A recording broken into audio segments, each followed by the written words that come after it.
Hello student, how are you? Welcome back to online classes by Sunrise School. बेटा, हमारा जो lesson चल रहा था मुग़ल एम्परर के बारे में चल रहा था, यानी मुग़ल साम्राज्य।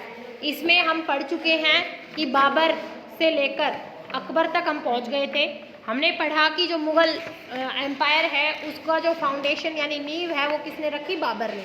उसके बाद उसके बेटे हुमायूं राजा बने, उन्होंने संभाला। फिर उसके बाद अकबर बने, और अकबर के बारे में हम पढ़ ही रहे थे कि अकबर ने जो है काफ़ी अच्छा काम किया, सभी धर्मों को बराबर का दर्जा दिया, किसानों के लिए भी अच्छा काम किया। उसने अपने साम्राज्य को चलाने के लिए राजपूतों के साथ अच्छे रिलेशन स्थापित किए, फ्रेंडशिप के द्वारा या शादी वगैरह मैरिज वगैरह करके उनकी प्रिंसेस के साथ उनको अपने दरबार में। अकबर जो है ऐसा दरबारी था जिस अकबर के जो दरबारी होते थे उसमें हिंदू दरबारी भी होते थे ऊंचे पदों पर। ये सब हमने पढ़ा। फिर हमने जाना कि अकबर ने जो है दीन इलाही नाम के एक धर्म की स्थापना की थी, जिसको जो बीरबल ने सबसे पहले अपनाया था उसके उसमें दरबार में, और उसने किसी को फोर्स भी नहीं किया। अगर कोई अपनाना चाहता है तो अपनाए, ना अपनाए तो मत अपनाए। इसके बाद इसने फतेहपुर सीकरी में एक बड़ा सा हॉल बनवाया जिसे इबादत खाना कहा गया। इबादत खाना में क्या होती थी? प्रेयर्स, असेंबली वगैरह, जैसे आपस में अलग अलग धर्म के गुरुओं को बुलाया जाता, उस पर डिस्कशन किया जाता। उसने हिंदू धर्म, जैन धर्म, यहूदी, मुस्लिम, जितने भी धर्म थे सब धर्म के जो विद्वान थे, अच्छे जानकार थे, उनको बुलवाया, उनसे डिस्कशन किया, लोगों को उस सभा में बुलाया। इसके अलावा उन लोगों को भी बुलाया जो ये कहते कि भगवान होता ही नहीं है, ठीक है, उनको भी बुलाया। इसके बाद हमने पढ़ा था कि अकबर ने जो है इस हॉल की स्थापना की। इससे आगे का आप स्टार्ट कर रहे हैं आज। देखिए, दे विजिटेड द इबादत खाना and discuss their religious belief with Akbar. और जो भी धर्म का मतलब विद्वान होता था ना, चाहे मुस्लिम से हो, जैन से हो, हिंदू से हो, वो वहाँ आता उस इबादत खाने में और अकबर के साथ उसका डिस्कशन होता, मतलब आपस में बातचीत करते धर्म पर। The result of this discussion at the hall of the prayer led him to conclude that all religion lead to the same goal। और जब ये मतलब डिस्कशन इन्होंने हॉल में बुला करके अलग अलग धर्म के लोगों को, अलग अलग धर्म के विद्वानों को बुलाकर जब डिस्कशन किया तो उसे समझ में आया कि सभी धर्मों का गोल होता है लक्ष्य। लक्ष्य तो एक ही है, सब धर्मों में एक ही बात बताई गई है कि आपस में मानवता का व्यवहार करो, प्रेम करो, एक दूसरे से एक दूसरे का सहयोग करो।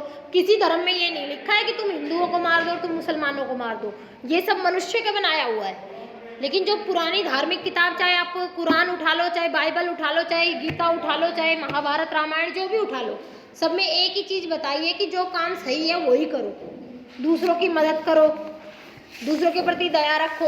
तो अकबर ने जब ये इबादत खाने में अलग अलग धर्म के गुरु विद्वान बुलाए, उनसे डिस्कशन किया, तो उसे एक निचोड़ मिल गया था कि सब धर्मों का लक्ष्य एक ही है, बस नाम अलग है, लक्ष्य सबका एक है, चाहे धर्म कोई भी हो।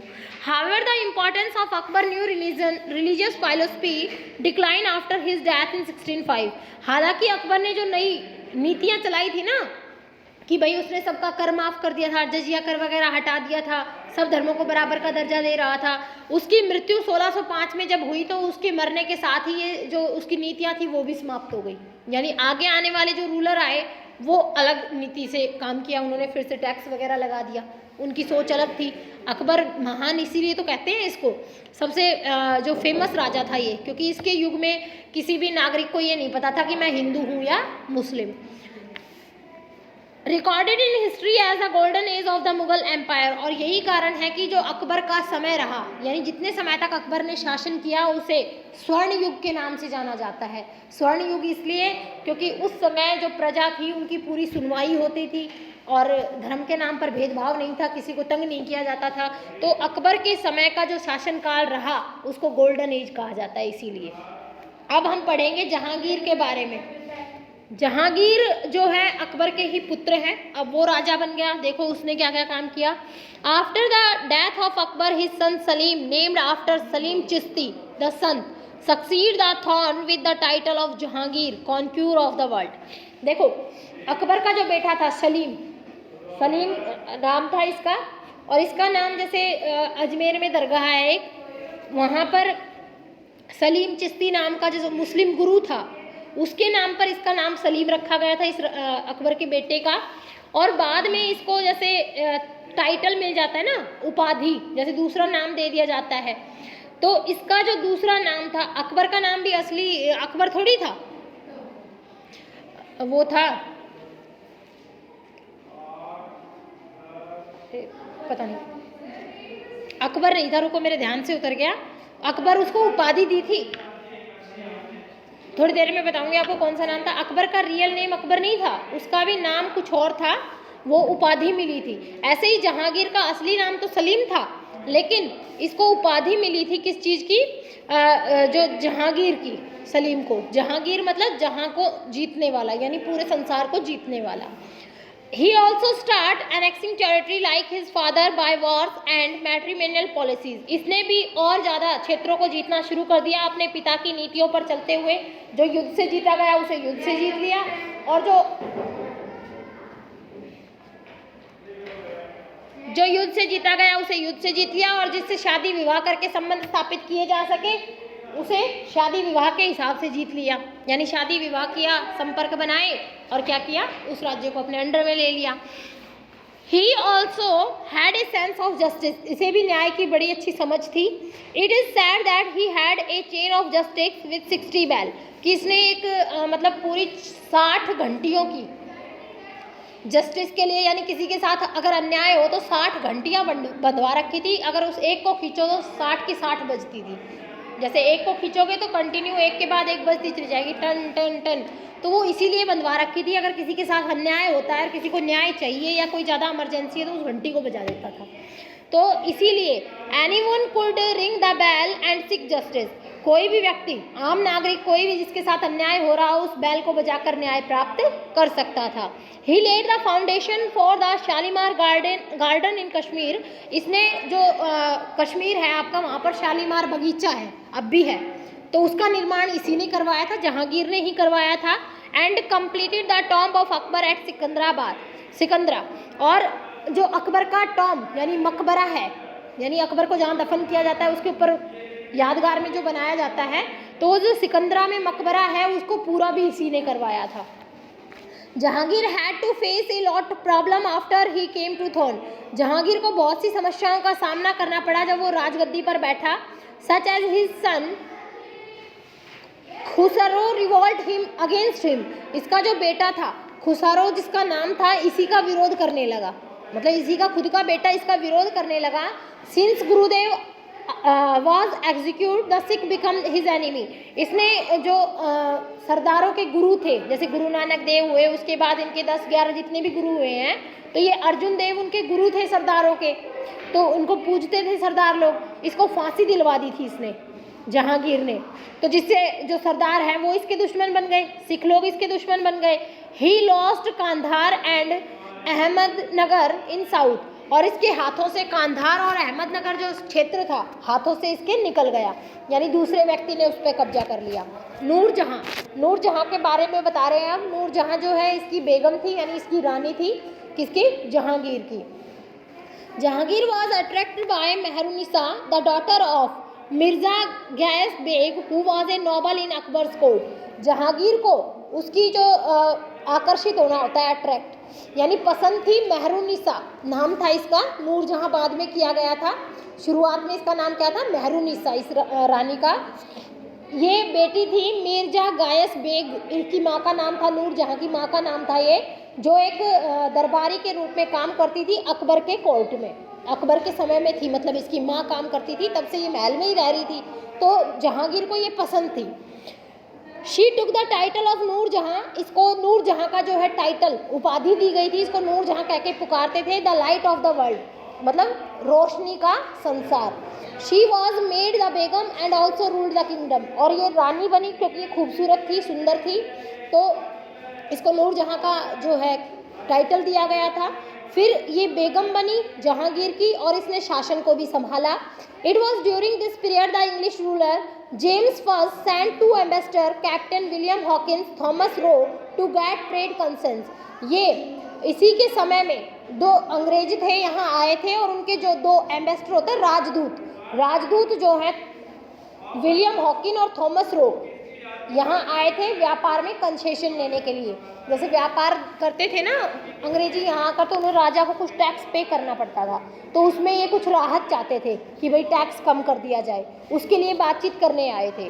फिर जहांगीर के बाद इसका पुत्र शाहजहां राजा बना, उसके बारे में बताया गया है। प्रिंस खुर्रम नाम है खुर्रम इसका। खुर्रम जो राजकुमार था, व्हेन असीस the throne took the title of Shahabuddin Muhammad Shah Jahan. जब ये राजा बना तो इसको उपाधि दी गई शहाबुद्दीन मोहम्मद शाहजहां। इतनी लंबी उपाधि थी तो पूरा बोलने की जगह लोग इसे क्या कहने लगे, Shah Jahan. He was born in AD 1592 to the Hindu princess Bhanamati. इसका जन्म जो है 1592 में हुआ था और इसकी माता जो है एक हिंदू राजकुमारी थी, भानुमती उनका नाम था। The daughter of the Rana Uday Singh of Mewar, जो बेटी थी राणा उदय सिंह की, मेवाड़ के जो राजा थे उनकी बेटी थी ये। शाहजहां मैरिड नूरजहां नाइसी मुमताज महल। शाहजहां ने शादी की थी नूरजहां की। नाइसी होती है ये आपकी भतीजी वगैरह जो हो जाती है, भांजी भतीजी इन रिलेशन में आ जाती हैं। मुमताज महल से शाहजहां ने शादी की थी। आर्किटेक्चर होता है कोई डिज़ाइन तैयार करना, तैयार करके बनवाना। देखो Shah Jahan was a master builder. Shah Jahan जो है बहुत अच्छा बिल्डर था, मतलब इमारतें बनवाने में उसका कोई जवाब नहीं था। ताजमहल देख लो कितना सुंदर बनवाया है। तो इसने यही बताया है कि इसने बहुत सुंदर सुंदर बिल्डिंगें बनाई भारत के अंदर। Van Mumtaz Mahal died in AD 1631, जब मुमताज महल की मृत्यु हो गई 1631 में, शाहजहां ने बिल्ट द ताजमहल, तो उसने क्या बनवाया, ताजमहल बनवाया। To house the tomb of his beloved wife, उसने ये अपनी मरी हुई बेगम की याद में बनवाया था, ठीक है, जो इसकी सबसे प्यारी बेगम थी। बिलव्ड लिखा हुआ ना, सबसे ज़्यादा प्यारी थी इसको। The Taj Mahal remain one of the wonder of the world to this day, और ताजमहल जो है आज संसार के 7 अजूबों में शामिल है, शुरू से ही शामिल है। A more detailed study of architecture of Shah Jahan time will taken up later. Shah Jahan ने और क्या क्या बनवाया उसके बारे में अब हम बाद में पढ़ेंगे। जैसे जामा मस्जिद हो गया, लाल किला हो गया, ये सारी चीज़ें इसी के द्वारा बनवाई गई थी, ठीक है। बिल्डिंग का काम जो है, जो इमारतें हैं अच्छी अच्छी जानी जाती हैं, जो इसी के द्वारा बनवाई गई है भारत में ज़्यादातर। औरंगजेब, अब देखो ये कट्टर मुसलमान था बिल्कुल, इसने मतलब पूरा ये किया था हिंदुओं को मुस्लिम बनवाना, ये सब। अच्छा शासक था, रोबदार था, कठोर, अच्छी न्याय प्रणाली थी इसकी।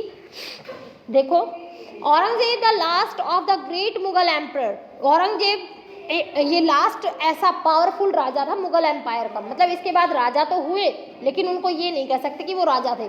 इसके बाद जो राजा बने ना, उन्होंने साम्राज्य को ख़त्म ही किया, बढ़ाया नहीं, मतलब हारते ही चले गए वो तो। इसके बाद कोई भी पावरफुल राजा नहीं हुआ, ये आखिरी सबसे शक्तिशाली राजा था मुगल एम्पायर का। रूल्ड फॉर 50 ईयर, जिसने 50 सालों तक शासन संभाला था। Under him the Mughal empire reach its largest extent, इसके अंडर में, मतलब जब ये राजा बना तो इसने मुगल एम्पायर को अपने चरम पर पहुंचा दिया था, यानी काफ़ी उपलब्धि दिलाई थी। दो ही वॉज कैपेबल एडमिनिस्ट्रेटर, ये एक अच्छा प्रशासनिक साम्राज्य को संभालने वाला। His rule was marred by revolt and upheaval throughout the kingdom. इसका जो शासन था उसमें काफ़ी क्रांतियाँ भी हुई, यानी विरोध करने वाले भी थे, लेकिन ये इतना पावरफुल था, उनको दबा देता, उन पर कब्जा भी कर लेता।